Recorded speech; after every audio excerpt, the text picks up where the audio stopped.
What's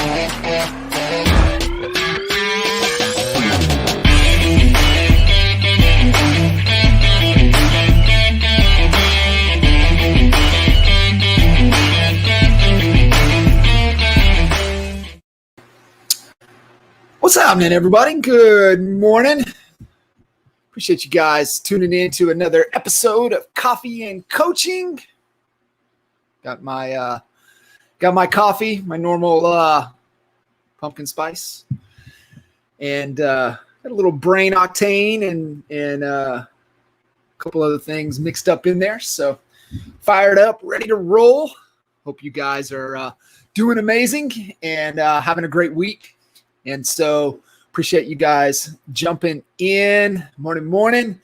And yeah, man, coffee and coaching. The intent of this show, these episodes are really to, give you guys a level of awareness, hopefully give you some solid tools to add into your toolbox, to help yourself personally, and then being able to have that impact on others around you.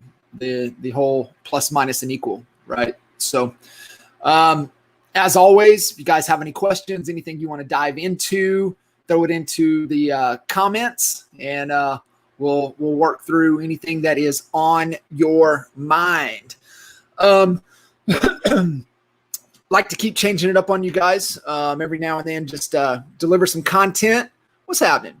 Deliver some valuable content. Like I said, some tools to put in your toolbox. I've had Coach Joe Hollow on to bring some value. I've also had some clients on, kind of do some interactive live coaching sessions. And so if maybe you're interested in a live coaching session, open to being vulnerable, message me, and we'll schedule one of the episodes in the future to have you on and help you guys work through anything that is on your mind. But I really want to share kind of some unpack something that I've been talking about for quite some time, and it's on the skill set of emotional intelligence, and really one of the most critical skill sets for us to really develop and nurture at a deeper level. To help, not only help ourselves, but help those around us. And been talking about it throughout sessions. I actually did an episode for the Honey Badger Nation of our Expert Mentors Live series that I think we're through 118 episodes to date. And I did a session a couple weeks back on emotional intelligence. And just through conversations over the last week or two, it's something that we need to push that conversation out even more.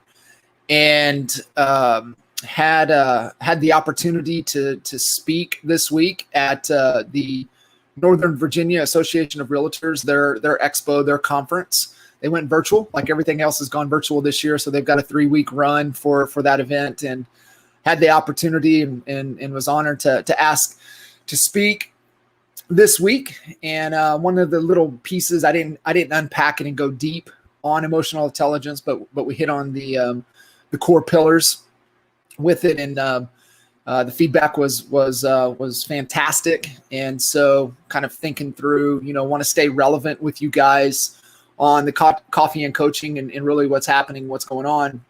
So thought if you guys are cool with it, I'm going to unpack emotional intelligence. If you have any questions, anything else, throw it into the comments, throw it into the chat, and we'll dive a little bit deeper. But I'm going to actually go ahead and share the slide deck for this. I'm going to take you guys through kind of unpack what this means and what are some of the things that you can focus in on to improve this skill set. So give me a sec. Boom. All right, cool. So we have this. I'm going to leave kind of like this if you guys are cool with it, because I can see if I go into full play mode on the presentation, however it's set up here. I'm sure it's a user setting, a user error, but I can actually still see kind of what's what's going on. So it's all good. So like I said, today's topic that I wanted to bring to you guys, and it's more than just a topic, right? It's a skill set that want you guys to really look at and embrace, and tons of really valuable nuggets in here for us to really develop this. And Dr. Daniel Goleman is really kind of one of the forefront of emotional intelligence. And if your emotional abilities aren't in hand, if you don't have self-awareness, if you're not able to manage your distressing emotions, if you can't have empathy and have effective relationships, then no matter how smart you are, you're not going to get very far. And what distinguishes great leaders, and I don't even know if this slide is in here. Yeah, it's coming up. But what distinguishes great leaders from merely good ones? It isn't IQ or technical skills. It's emotional intelligence. This is the point I want to drive home for all of you guys listening in. There are no business problems, okay? Only leadership problems. Everything rises and falls on leadership, period, right? And, leadership is a skill. And anything that is a skill can be developed. It's like fingernails on the chalkboard of when I'm hearing people say, well, I'm not a very good leader. Well, because you haven't made the commitment or took the action to improve that skill. It is a skill. It's no different than, your ability to convert opportunities to appointments, your ability to convert appointments, pitching your offer and getting people to do business with you, right? It's a skill, and it's developed. And it's the same thing with leadership. There are no business problems. There are only leadership problems. And I want you to kind of reflect on that. Look back at everything that was a train wreck in your career, in your life.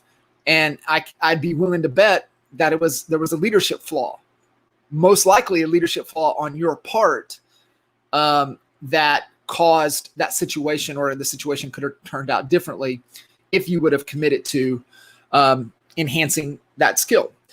And so before we can lead others, right, we have to lead ourselves. We have to be able to do that and lead ourselves at the highest level. Are we modeling the behavior that we want to instill into others around us? And here's the thing, right? Well, I'm not a leader. Do you have kids? Do you have a family? If the answer is yes, then you are a leader, right? You're leading your family. You're leading your kiddos. Are you modeling that behavior? Are you demonstrating what you want, how you want your kids to be in a relationship, how you want your kids to treat their kids, right? And so we all know with kiddos, they don't say much, but they watch. So what are they watching? And it's the same thing with your team, right? In your business, your team members, your employees, they might not say much to you, but they're watching. So how are you showing up? How are you leading yourself? And that's where it has to start. It's the oxygen mask, right? Are you putting your oxygen mask on first and taking care of yourself and making yourself the best version of you? And if so, then that can trickle down and you can impact others at a great level, higher level. And this is ultimately the question, right? Would you follow you? Would you follow you? I think I made I was reading through some stuff last night, and I think I made a post. I don't think I know. I posted on Facebook last night. The whole, the question is really check in and ask yourself, right? Would you recommend yourself as blank? Would you follow yourself as a boss, a friend, a business partner, a spouse, a parent? Would you follow you? Would you recommend yourself? And if the answer is no, fix it, right? It's a skill. You can fix it. You just have to have the awareness, and then you have to have the choice. You have a choice. Do you want to fix it or not?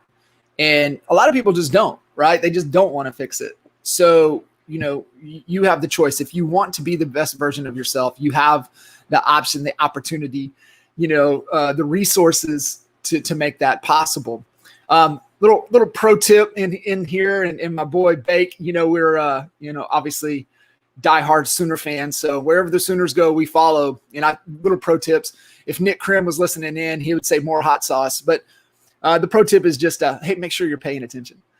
The whole coach yourself, right? Self-leadership this is where people fail, right? This is where people fail in leadership because they just haven't spent the time coaching and leading themselves, right?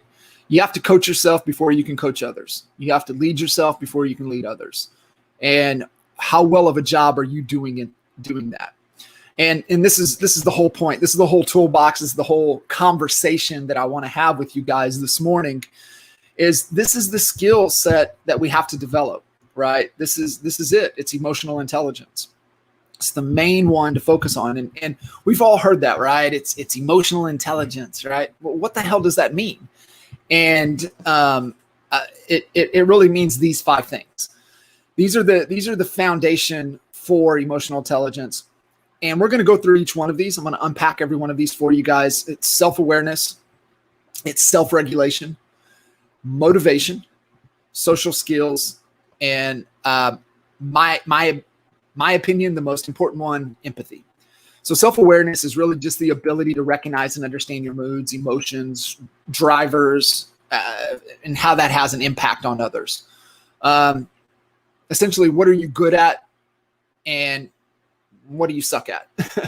And if you want to know, just ask, right? If you don't ASK, you don't GET. Ask somebody that's willing to tell you what you need to hear, not what you want to hear. And that will help you create that self-awareness. And the 3 ways to grow in self-awareness is to become more self-reflective, right? Pause and reflect. Don't just react, right? We've all been guilty of just reacting instead of breathing and responding. Reflect, respond. That's how we become and grow in self-awareness. The other way is use instruments, use tools like the DISC personality profile, Enneagrams, predictable success, colors, Briggs and Myers. There's so many of those tools out there. Find a couple that you're really familiar with, and you can really utilize those, and those will kind of give you a gauge of where your strengths and potential weaknesses are. And just on one note, the thing with the DISC, it's not the end all be all, right? The DISC, just what you have to understand about these tools is understand that anybody can do anything, right? I've coached, really, really successful real estate agents and growing a business and extremely profitable. And they're a high C personality. And, the makeup of an ideal real estate agent, we need a DI type personality. That's not true. What is true is that what you're looking for is really where you're kind of in that zone where your energy is the highest, right? It ain't time management. It's energy management. And that tool helps you to know, right? So like for example, before I started coaching, my DI was a lot higher, and it's come down, right? My SC is kind of prevailing. So I know when I'm doing DI type activities that I need some recovery time. I'm going to be exhausted, right? So like when I have the opportunity to present and speak on stage or even in this capacity, I know I'm going to be a little tired afterwards. I have to work a little bit harder from an energy perspective to really push through these type of, conversations. So use those tools to gauge where your energy level is really natural. And then create a feedback rich environment, surround people that, that are, it's safe to be able to share and give feedback, because we're in an environment to grow, right? We're not out of fear, right? We're not behaving out of fear. We're not that type of environment. We're a feedback rich environment because we're just trying to get better, right? I talked a couple episodes ago about outcome over ego, right? Ego is being right, and outcome is getting to right. And when you have an understanding in an environment that is just trying to get to right, and you've got feedback loops, that everybody understands, hey, it ain't about being right, it's about getting to right, that's where you guys can grow and thrive in self-awareness. Self-regulation. Self-regulation is just the ability to control our disruptive impulses and moods. Suspend judgment, think before acting. It goes back to the, respond, not react. How well can you control your emotions? And so, like, for example, when your team drops the ball with a client, we've all done it, guilty. And so is it going to happen again? Absolutely. But we have to, as leaders, we don't want to act out of anger, right? Instead, we want to, what happened? What were all the reasons that the ball got dropped, right? What's really going on? Remember, it's getting to right. It's not about being right. Okay. Where did we, own it, right? Where, if, thinking through,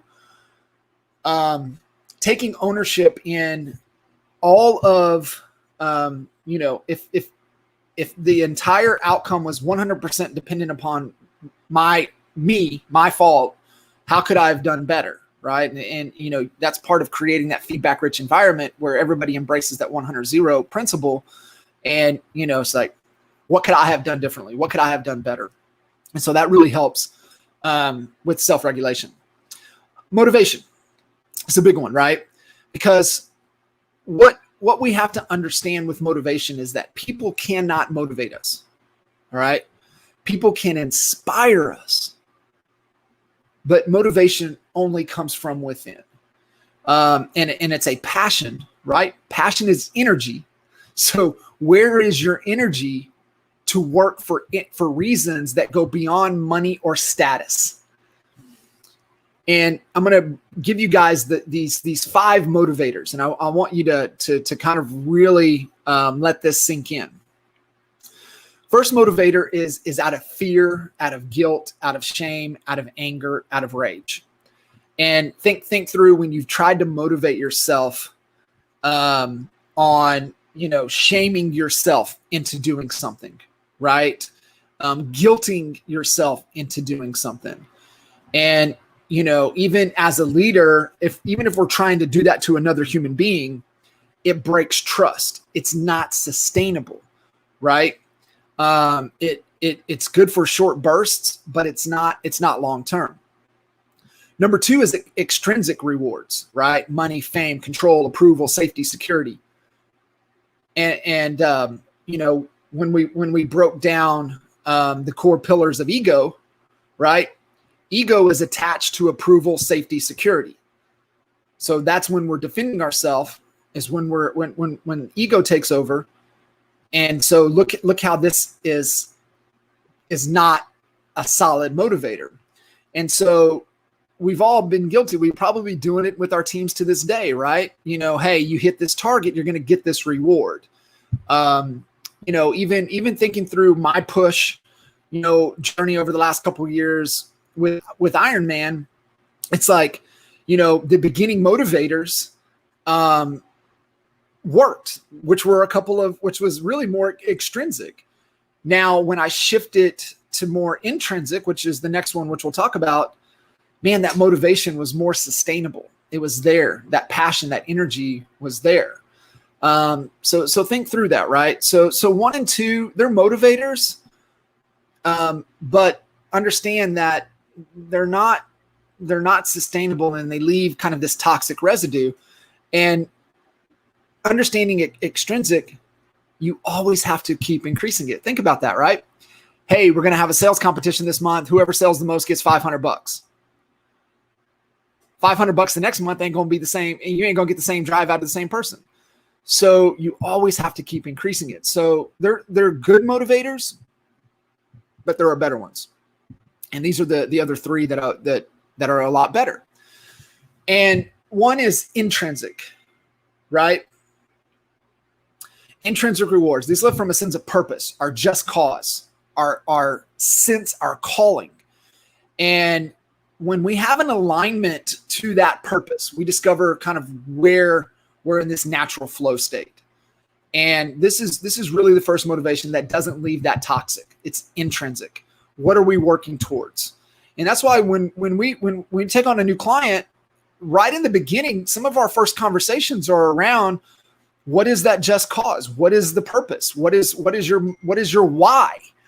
Because we know that we have to be aware of that, because we have to tap into it to maintain motivation and keep us climbing uphill, right? Everything in life is uphill. And the only way we get through uphill is with intent and understanding what it is we're trying to accomplish. And it always is hard. It is always hard. And we have to know what's going to keep driving us, what's going to be that motivation. And when we can tap into something intrinsic, internal, our purpose, our just cause, then it's going to drive us on the days that we don't want to be driven, the days we don't want to get out of bed, right? That's the motivator. That's what we're looking for. And so the fourth motivation is play, right? All mammals are motivated by food, learning, and play. And so it's like, man, just when we're doing it, man, it's just fun, right? I'm just having a good time. It's playful. It's fun. And that's why, work hard, play hard, just whatever that value, that aspiration for you, your team has got to be is powerful, right? So, finding something that you love to do that's just playful. And then the fifth one is love, right? Just love of the thing, whatever it is, right? I love real estate. I love coaching. I love training. I love working out. I love playing golf. I love whatever that is, right? That's the motivator. That's the thing that you're really, really looking for. And this is powerful. I want you guys to get this. Teams of the future are motivated by intrinsic, play, and love. Okay. When we can align our purpose, a commitment to play kind of where we're in our zone, in our lane, get in our lane, have freaking fun with it, love the thing itself, and just love the people that are around, right? That's the power, right? That's what we want to strive towards. That's what we have got to work towards, building our team, building the infrastructure around us, right? And you're saying, well, I have a business, I have a team, I just got one assistant. You also have your life team. And it's what's the goal, right? Then we have the business model, the plan to get there. And then what does the team have to look like to support to be able to make that happen? And you want to surround a team that understands this, right? And it all starts with you. You're the leader. Now you're saying, well, I'm within an organization. Yeah, but you can lead from within. You can be the leader within. And how are you showing up? Are you bought into the purpose? Are you the cheerleader for the just cause, for what this organization is trying to accomplish? Is it fun? And do you love doing what you're doing? If the answer is no, then go find something that you can align to that's playful and that you love, right? You're not a plant, right? You can move. You can get into an environment that is going to, allow these things for you. Social skills. So the next foundational pillar of emotional intelligence is social skills. So social skills is really just the proficiency in managing relationships and building networks, okay? An ability to find common ground and build rapport and move people in a desired direction. Inspire people to move. Remember, you can inspire one, right? You can't motivate someone. So are you inspiring them and getting them, influencing them to move in the direction that you want to go? And I always tell, you guys listening in, real estate professionals, if you have any success in anything that deals with another human being, your social skills are probably pretty high, right? You've got some really great social skills, characteristics, you have, your effectiveness in leading change, persuasiveness, extensive networking, and expertise in building and leading teams, right? This is strong characteristics that your social skills are at a high level. And this is something that you can build upon within emotional intelligence, right? You have some strong social skills, but you may see these other ones kind of where you're lacking.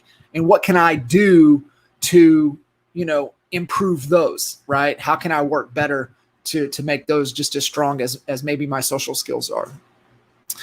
And then empathy. This is, like I said, I think this is the foundational, the most important piece of emotional intelligence. And it's really just the ability to understand the emotional makeup of other people, skill in treating people according to their emotional reactions, being able to put yourself in somebody else's shoes. And I'm gonna show the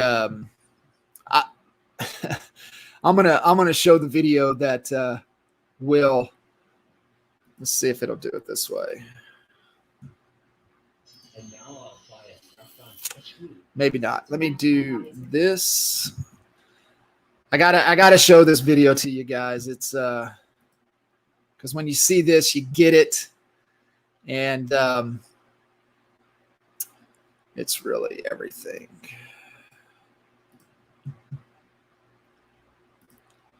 All right, so I'm gonna share that. Make this the full screen. I'm gonna play this for you guys.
Man, yeah, I think you guys get that right after going through and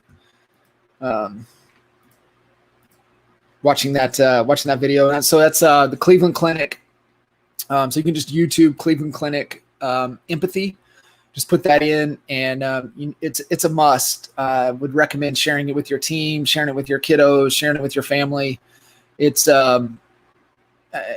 you get emotional intelligence, you get empathy by just watching 4 minutes and 20 seconds of that video. And you start to view things a little different, right? You get to, it's always layers deeper. And somebody cuts you off in traffic, you're like, maybe they're in a rush, maybe something's going on. Like you start to look at people a little bit different because it's something layers deeper, and it's not what's going on with you, and it's what's going on with them.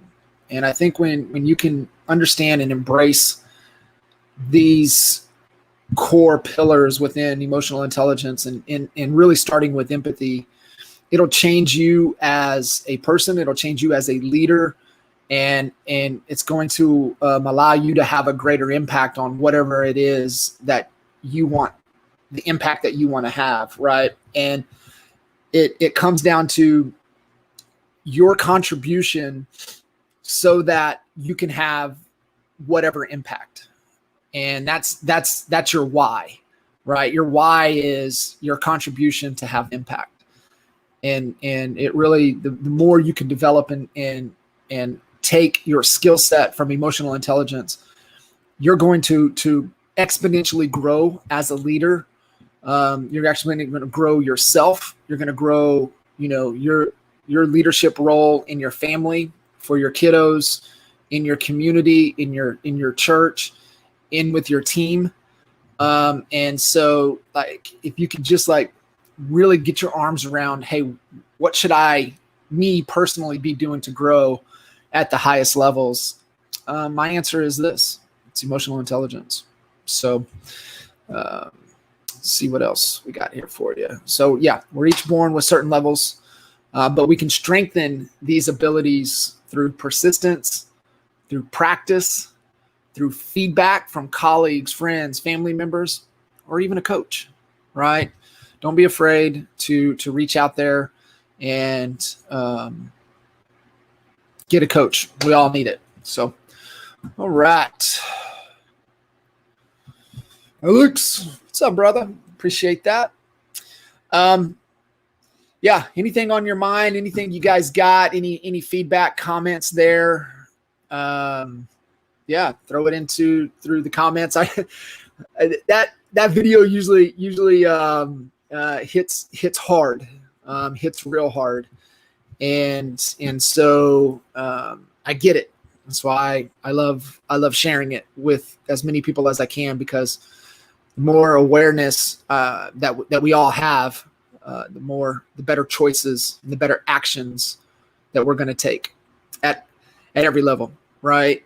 And I'll give you guys the code again, okay? Talked about it. I talked about it in one of the first episodes of Coffee and Coaching. Called it the model, and it really starts with you have to look at your results. And if you're not getting the results you want, it's because our habits and our behavior and our actions are off.